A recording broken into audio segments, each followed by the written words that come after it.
Hi, everyone. Welcome back. So happy to be here today. So we're going to get started as usual. Got a lot to cover. Very excited to be doing a deep dive on letter formations today.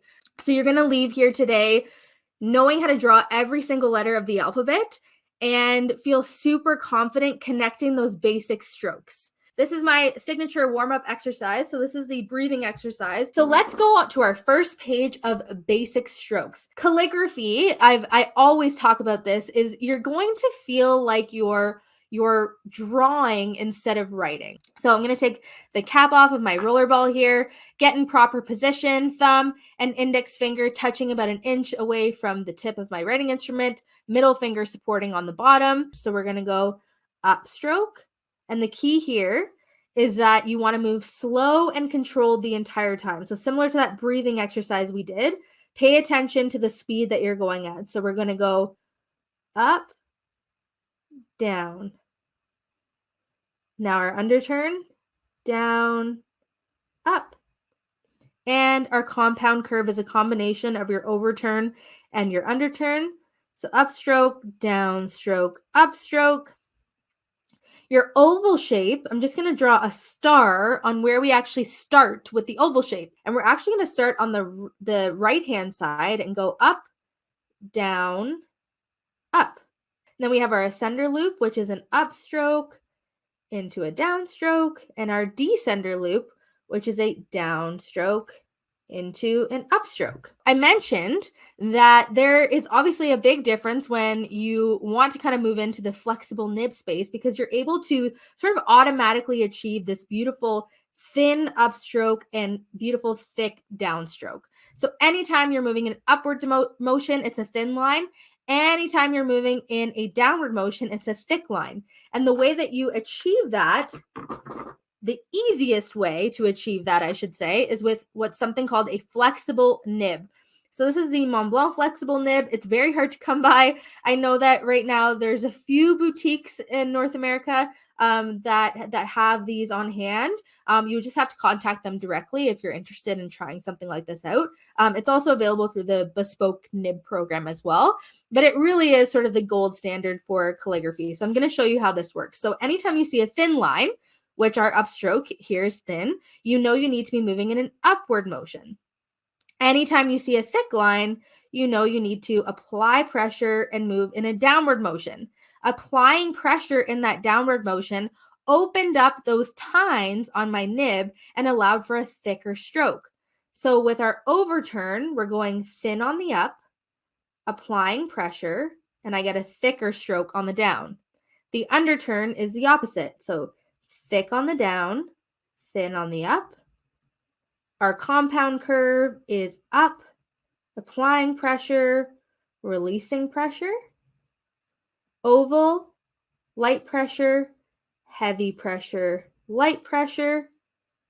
Ascender loop, light pressure, heavy pressure. Descender loop, heavy pressure, light pressure. And when I'm saying heavy pressure, when you're using a flexible nib, there kind of is a sweet spot where you don't want to press too hard because you could actually really damage the integrity of the nib. So the goal is not to have the thinnest line in the world next to the thickest line in the world. You just want to be able to tell the difference between your thin and your thick lines.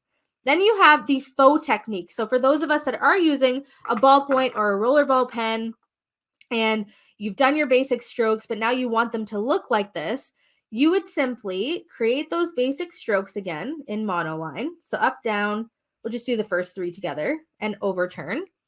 But now we want to add that line thickness. You can do this by manually duplicating only your downstrokes. So you're only going to thicken the strokes that have a downward arrow next to them. You can look at this example and it'll tell you exactly where those thicker strokes are. But what I mean by manually duplicating is you're just going to create a little box next to only your downstroke and fill it in. If you're using a fountain pen, this is a lot easier to do because the ink will just flow super smoothly. And you're manually duplicating your downstrokes so that when we go to write letters, anytime you see a thick line, you know that you can manually thicken only your downstrokes. So thin on the up, thick on the down. Now we know that in order to create, let's say the lowercase a, we need to combine a series of these basic strokes. So to create that lowercase letter A, we need to combine the oval with the downstroke underturn.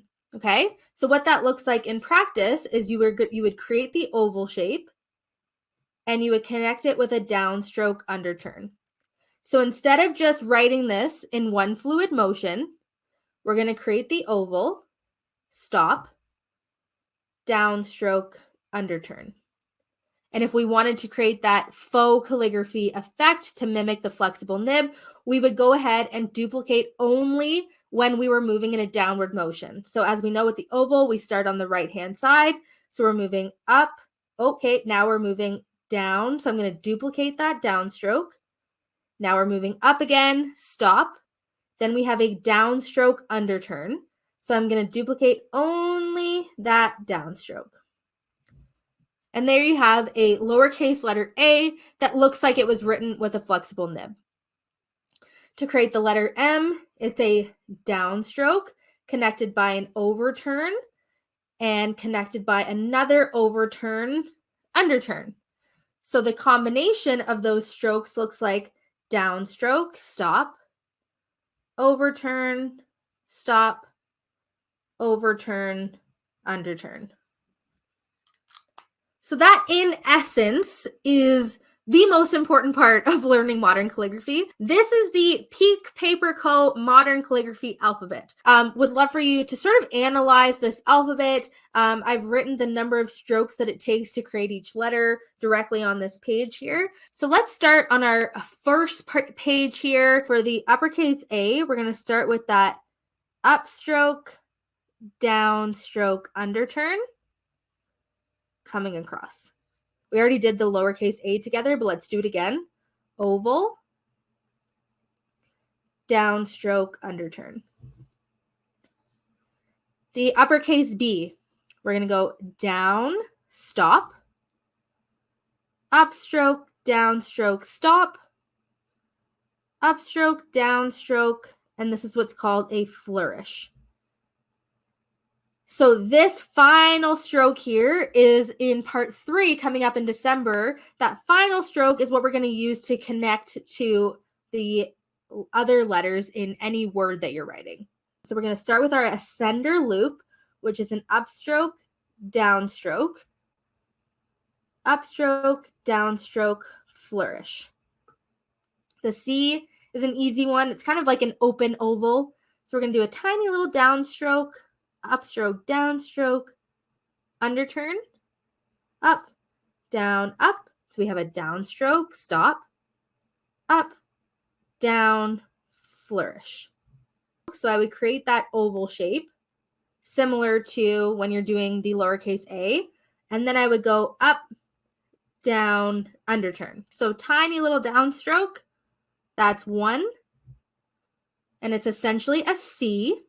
So the first stroke is a C, followed by another C.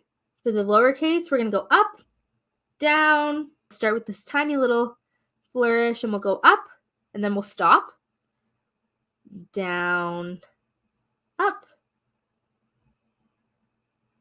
and finishing that F. So we'll start with a flourish, the ascender loop. That was 1 stroke, 2 strokes. Let's keep it simple. We'll go up, make a C shape, down, across. And then for the G, we have an oval, down, flourish. So the H is a really fun one because unlike most letters, the H is actually written in one fluid motion. So I would love for you to watch me do this H. And again, we're paying attention to where we see the thick lines and the thin lines. So anytime we see a thick line, it's down. Anytime we see a thin, it's up. So down, up, down, up. The lowercase h is actually very similar to the lowercase b. So you have your ascender loop, stop, overturn, underturn. I is another one that's written in one fluid motion. So we're going to go up, down, up, down, underturn. Lowercase I, we see a thick line. What does that mean? That means we're moving in a downward motion with an underturn. The J, we're going up, down, up. Lowercase j, another easy one. This is just a descender loop.